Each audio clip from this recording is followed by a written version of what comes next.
Praise Lord, जय मसीह की। मैं स्टैनली मैकवान, मेरे YouTube channel Hindi Gujarati Bible study में आपका स्वागत है। मेरे चैनल को आज अभी इसी वक्त आप सब्सक्राइब कर लीजिए और परमेश्वर के ज्ञान में आप बढ़ते जाओ। एक ऐसा दिन, एक भयानक दिन, लोग तड़पते होंगे, लोग चिल्लाते होंगे। उस दिन लोग जीवन नहीं, लोग मौत मांगेंगे। मुझे मार दो, मुझे मार दो, मुझे ख़त्म कर दो। लेकिन उस वक्त, उस घड़ी मौत नहीं आएगी उनको। क्यों मौत मांगेंगे वो लोग? मौत मांगने में कौन कौन लोग होंगे? क्या कारण था क्यों मौत मांग रहे? क्यों लोग मरना चाहते? क्यों उनको जीवन नहीं चाहिए?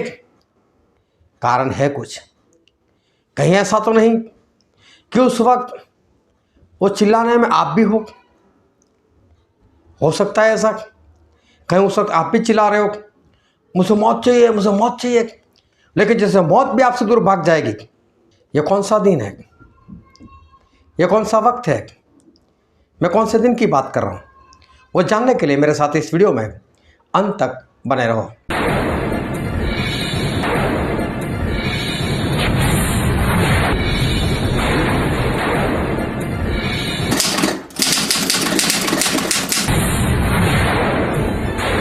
एक भाई साहब की आंखें खुली, और आंखें खुली तो क्या माहौल है? माहौल ऐसा है कि उसका खुद का कॉफिन बॉक्स वहाँ पर पड़ा हुआ है, और वो खुद, उसकी डेड बॉडी उसके अंदर है। वहाँ पर उसकी पत्नी सफ़ेद साड़ी पहने हुए रो रही है, उसके बच्चे रो रहे, छोटे छोटे बच्चे हैं। पत्नी रो रही, मैं अकेले कैसे जीवन जीऊँगी, क्या करूँगी। उसका मित्र है वहाँ पर, वो रो रहा है और ये देख रहा है, अरे ये क्या बात है, अरे तो मैं हूँ। वो अपनी बॉडी को देखता है, अरे मैं हूँ। वो ऐसा अपने आप को देखता है, कॉफी बॉक्स में देखता है, अपने आप को देखता है, अरे मैं जिंदा हूँ, ये अंदर कौन है? वो हिलाने को जा रहा है, उसे हिला नहीं रहा। वो सोच रहा है मैं तो जिंदा हूँ, ये मेरी डेड बॉडी कहाँ से, ये कौन है? और उसकी पत्नी रो रही है, रो रो कर बोल रही है, मुझे आधे में छोड़कर चले गए, अचानक से मर गए, अब मैं बच्चों को कैसे पालूंगी, मैं कैसे जीऊंगी इनके बिना। और वो अपनी पत्नी के पास जाता है, उसको हिला रहा है, और मैं जिंदा हूँ, मत रो मत रो मत रो। लेकिन उसके हाथ में कुछ नहीं आ रहा है। उसकी पत्नी को जैसे कोई आवाज़ नहीं आ रही, वो तो ऐसे ही बस रोए जा रही है, बोले जा रही है, रोए जा रही है, बोले जा रहे। वो दोनों अपने बच्चों के पास जाता है और अपने बच्चों को ऐसे गले लगा देता है। लेकिन क्या गले कोई लग नहीं रहा, उसके हाथों में उसके बच्चे आ नहीं रहे, उसके बच्चे भी बेचारे रो रहे। ये बोलता है कि मैं तुम्हारा पापा, मैं तुम्हारा पापा। लेकिन उनकी निगाहें नहीं वहाँ पर, वो देख नहीं पा रहे इनको, ना इसकी आवाज़ उनको सुनाई दे रही। तभी वो अपने मित्र को देखता है, उसके मित्र के पास जाता है, चलो ये तो मेरी सुनेगा। वो मित्र के पास जा रहा है, मित्र को पकड़ता है, अरे मत रो मत रो, मैं हूँ यहाँ पर, मैं जिंदा हूँ, मैं जिंदा हूँ। ये पता नहीं डेड बॉडी किसकी है। लेकिन उसका मित्र, उससे कोई आवाज़ नहीं आ रही, ये उसको ऐसे पकड़ने के लिए जा रहा है, उसको हिलाने के लिए जा रहा है। लेकिन कुछ नहीं हो रहा है वहाँ पर, कुछ नहीं हो रहा है। काफ़ी रिश्तेदार आ चुके हैं, बहुत लोग अभी भी आए जा रहे हैं, और इंसान पागलों की तरह कभी इधर कभी उधर, कभी इसको उठाने का प्रयत्न करता है, कभी इसको जगाने का प्रयत्न करता है, कभी इसको बताने का प्रयत्न कर रहा है, कुछ नहीं। उसकी सारी मेहनत व्यर्थ।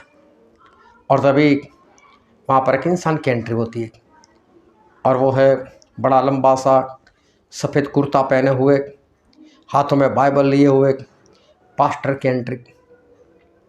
वहाँ पर पास्टर आते हैं और पास्टर वहाँ पर प्रचार करना शुरू करते हैं। ये भाई साहब कल तक हमारे साथ थे, लेकिन कल रात परमेश्वर ने उनको अपने पास बुला लिया। और ये भाई जाता है और पास्टर को पकड़ता है, ऐसे हिलाने का प्रयत्न करता, पास्टर मैं जिंदा हूँ, मैं जिंदा हूँ, मुझे कोई परमेश्वर ने बुलाया, मैं जिंदा हूँ। लेकिन पास्टर तो अपना प्रचार किए जा रहे, प्रचार किए जा रहे। आशीषित जीवन था, पत्नी थी, 2 बच्चे थे, लेकिन इनका वक्त पूरा हो चुका था। और फिर पास्टर को, पास्टर नहीं, मेरा वक्त पूरा नहीं हुआ, मैं जिंदा हूं, मैं जिंदा हूं। कोई आवाज़ नहीं, किसी को कुछ नहीं सुनाई देता, ना इस भाई साहब को कोई देख सकता है। और तभी पास्टर की आवाज़ आई कि वो तो परमेश्वर के सिंहासन के सामने ले जाए गए होंगे और वहाँ पर उनका न्याय हुआ होगा। और तभी पूरा दृश्य बदल जाता है। ये भाई साहब अपने आप को परमेश्वर के सिंहासन के सामने खड़ा पाता है और परमेश्वर की एक भारी भरकम आवाज़ आती है। इसको भी पता चल जाता है मैं मर चुका हूँ, मेरी आत्मा है ये। और परमेश्वर की आवाज़ आई,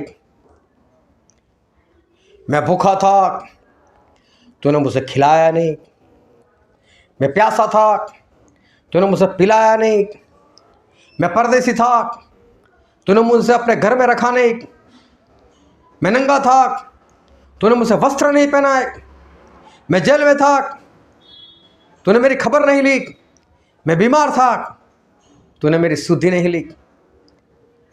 इसे उठाओ, उसके बाहर के अंधेरे में जो नर्क है उसमें डाल दो, वहाँ इसका रोना और दांतों का पीसना होगा। और वो बोलने लगा कि मेरे प्रभु, ऐसा कब हुआ? मैंने कब आपको भूखा देखा और मैंने आपको नहीं खिलाया? मैंने कब आपको प्यासा देखा और मैंने आपको नहीं पिलाया?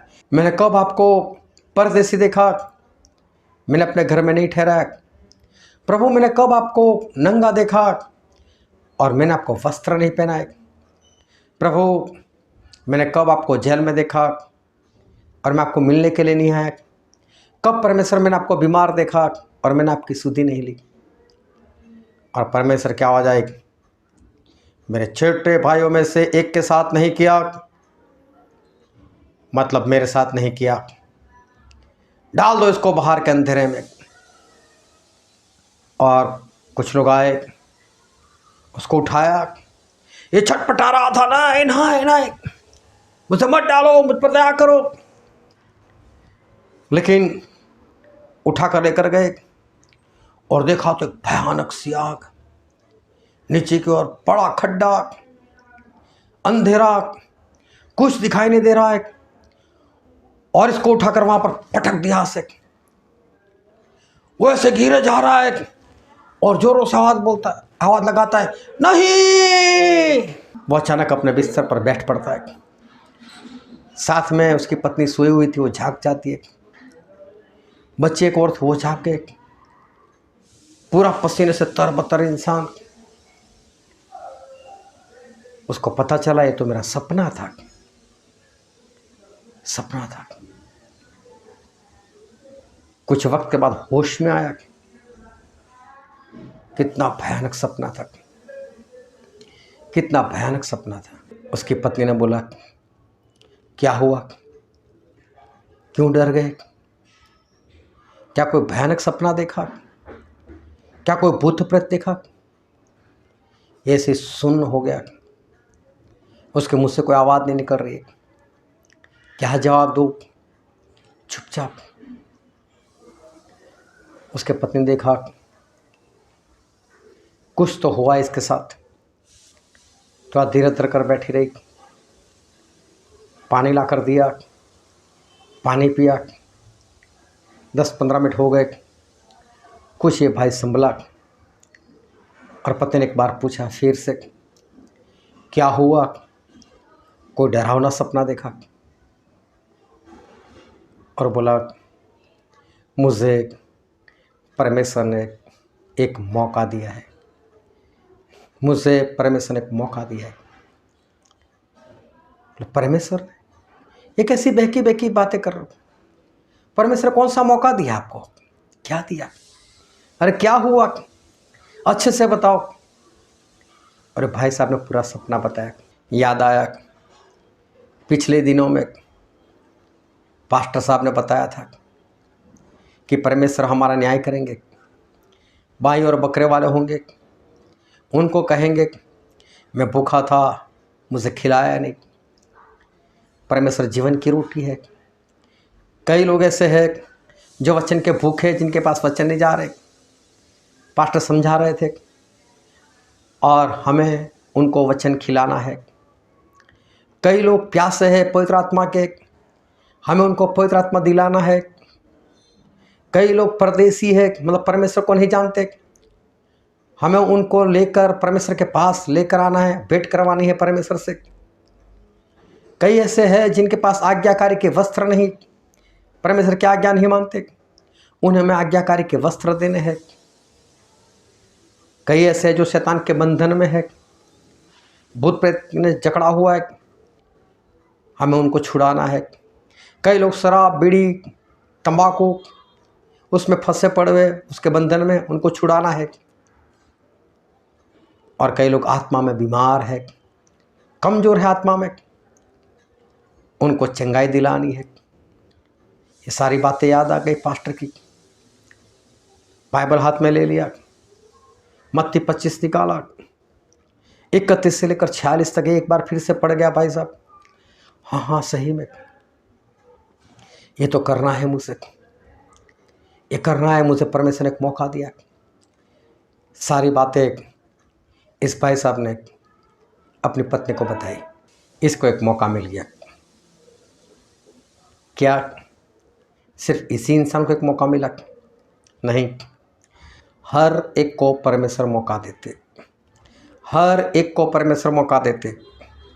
परमेश्वर ने नूह को बोला, नूह एक जहाज बना, जहाज के अंदर तू, तेरी पत्नी, तेरे 3 बेटे और उनकी पत्नियां, बस 8 लोग, और कोई इंसान नहीं चाहिए। बस 8 लोग आ जाओ और सारे पशु पंछियों का एक एक जोड़ा, मैं इस धरती का नाश करने वाला हूँ। क्या परमेश्वर नाश करने वाले थे? क्या परमेश्वर को इस दुनिया से इतनी नफरत थी, अपनी रचना पर इतनी नफरत हो गई थी कि उनका नाश कर दे? नहीं, परमेश्वर सभी को बचाना चाहते थे। परमेश्वर जल प्रलय नहीं लाना चाहते थे। अगर जल प्रलय लाना चाहते होते तो जहाज शब्द बोलकर बना देते, नूह को और उनके सारे परिवार को उस जहाज के अंदर रख देते और फिर बोलते, और फिर वो जल प्रलय लेकर आते और सबको ख़त्म कर देते। लेकिन परमेश्वर ने ऐसा नहीं चाहा। परमेश्वर ने एक बूढ़े व्यक्ति को, 500 साल के नूह को पसंद किया। नूह तू जहाज बना। क्यों नूह जहाज बनाए? ताकि जल्दी ना बने, देर लगे। लोग आकर इसको पूछे कि नूह तू क्या कर रहा है, और नूह भैया जवाब दे कि परमेश्वर ने ऐसा ऐसा बोला है, परमेश्वर इस जगह का नाश करने वाले हैं, इसलिए मुझे जहाज बनाने को बोला है। लोग पश्चाताप करे, लोग मन फिराए, परमेश्वर को जीवन समर्पित कर दे और सारे लोग बचाए जाए। ये परमेश्वर की इच्छा थी, ये परमेश्वर की मर्जी थी। नूह के ज़माने में कोई बच नहीं गया, लेकिन मौका सभी को मिला था। परमेश्वर सभी को मौका दिया था, 1-2 दिन तक नहीं, 100 साल तक मौका दिया था। नूह को जहाज बनाने में 100 साल लगे और परमेश्वर ने 100 साल लोगों को दिए थे।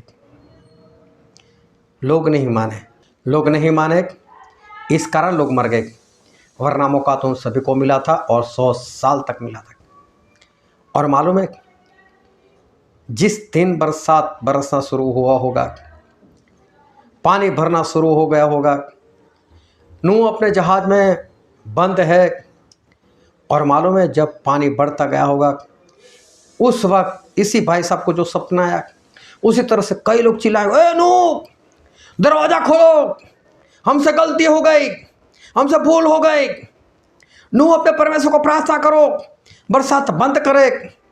ओ नूह, मैं डेविड, मैं तेरा पड़ोसी, दरवाज़ा खोल। ए नूह, मैं नेल्सन, मेरी पत्नी वो गर्भवती है, आखिरी महीना चल रहा है, जल्दी से खोल, वो मर जाएगी। कई लोग चिल्लाए होंगे, कई लोग ने मौका मांगा होगा, कई लोग ने जहाज पर जाने का प्रयत्न किया होगा।